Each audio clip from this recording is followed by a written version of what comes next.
السلام علیکم ورحمۃ اللہ وبرکاتہ۔ بسم اللہ الرحمن الرحیم۔ آج انشاءاللہ ہم پارہ نمبر 11 کا آغاز کریں گے اور دیکھتے ہیں اس میں اللہ تعالیٰ ہم سے کیا فرما رہے ہیں۔ سب سے پہلے اس پارے میں منافقین کا ذکر ہے کہ وہ آپ کے آگے عذر پیش کریں گے جب آپ لوٹ کر جائیں گے۔ پھر آگے آیات میں آتا ہے کہ آپ جو مسلمان ہیں ان سے ان کے مالوں کا صدقہ لیں اور ان کے لیے دعا کریں، ان کا تزکیہ کریں۔ بھلا اس سے کیا ہوگا کہ آپ دیکھیں گے کہ یہ جو آپ کی دعا ہے یہ ان کے لیے سکون کا باعث ہوگی۔ پھر آگے جا کے مسجد درار کی آیات آتی ہیں۔ یہ مسجد درار کیا تھی؟ یہ مسجد جو بنائی گئی تھی بیسیکلی یہ مسلمانوں کو ضرر پہنچانے کے لیے بنائی گئی تھی، کفر پھیلانے کے لیے بنائی گئی تھی اور مومنوں کے درمیان تفرقہ بازی کے لیے بنائی گئی تھی۔ تو اس میں نماز پڑھنے کے لیے آپ کو منع کیا گیا۔ پھر ایک بہت خوبصورت آیت آگے آتی ہے کہ اللہ تعالیٰ نے مومنوں سے ان کی جانیں اور ان کے مال کے عوض جنت کا وعدہ کیا ہے۔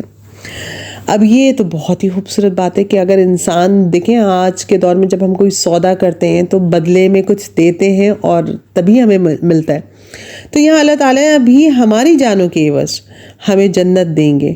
اب ہم اتنے خالص ہو تو جائیں کہ ہم اپنی جانیں اللہ کے آگے دے سکیں۔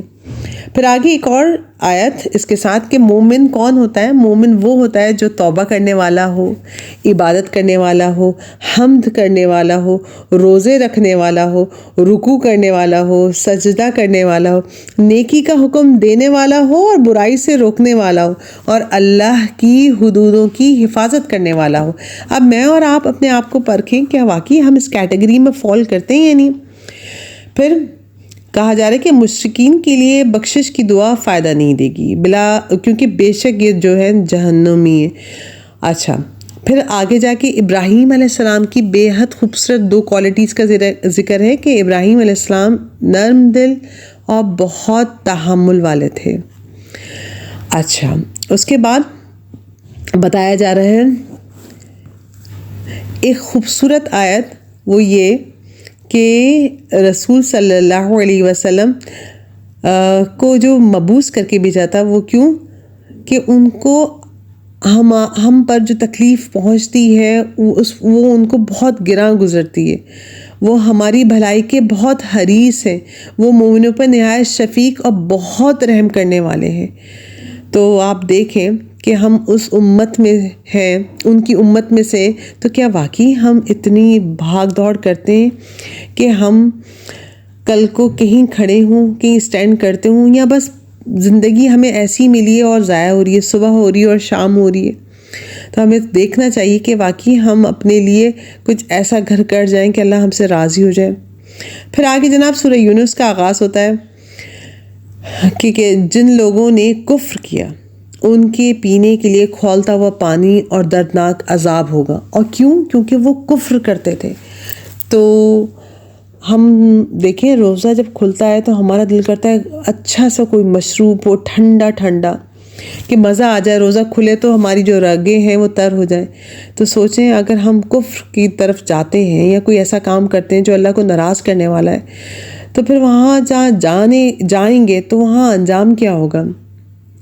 کیونکہ انسان کا حال کیا ہے اسی صورت میں کہ انسان جو بھلائی ہے وہ تو بہت جلدی مانگتا ہے، لیکن اگر وہ بھلائی اسے نہ ملے اور اس کے بدلے میں اس کو برائی پہنچ جائے تو بتائیں اس کا کیا حل ہوگا۔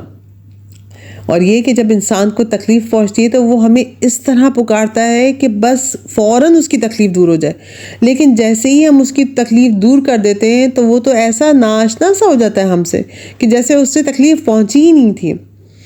پھر اس قرآن کے بارے میں ذکر ہے کہ یہ قرآن شفا ہے، نصیحت ہے، اور کس کے لیے؟ ہدایت ہے، رحمت ہے مومنوں کے لیے۔ تو کیوں نہ ہم اس قرآن کو سمجھیں، اس پر عمل کریں، اس کو کھول کے دیکھیں، کم از کم زندگی میں ایک دفعہ تو اس زبان میں ضرور سمجھیں جو ہماری اپنی ذاتی زبان ہے، کہ ہمیں پتہ چلے اس میں لکھا کیا ہے۔ پھر پارے کا اختتام ہوتا ہے اور وہی موسیٰ علیہ السلام کا واقعہ ہمیں پتہ چلتا ہے کہ موسیٰ علیہ السلام فرعون کے دربار گئے تھے اور اس طرح انہوں نے ایسا ڈالا تھا، اور پھر آگے جا کے بنی اسرائیل کو آزاد کروا کے یہ جب دریا پار کر گئے تھے اور فرعون کو غرق کر دیا، تو انہی آیات میں ہمیں پتہ چلتا ہے کہ اللہ تعالیٰ نے فرعون کی لاش کو جو ہے وہ عبرت کا مقام بنا دیا، صرف اس لیے کہ وہ مان کر نہیں دے رہا تھا۔ تو اللہ تعالیٰ سے دعا ہے کہ ہم اللہ تعالیٰ کا قرآن جو ہمیں ملا ہے اس پر عمل کرنے والے ہوں، اور اس سے پہلے کہ بات بہت دور نکل جائے ہم پہلے ہی مان جائیں اور اس پر ایمان لے آئیں، اور نہ صرف زبانی بلکہ ہم عملاً بدل جائیں۔ الہی آمین۔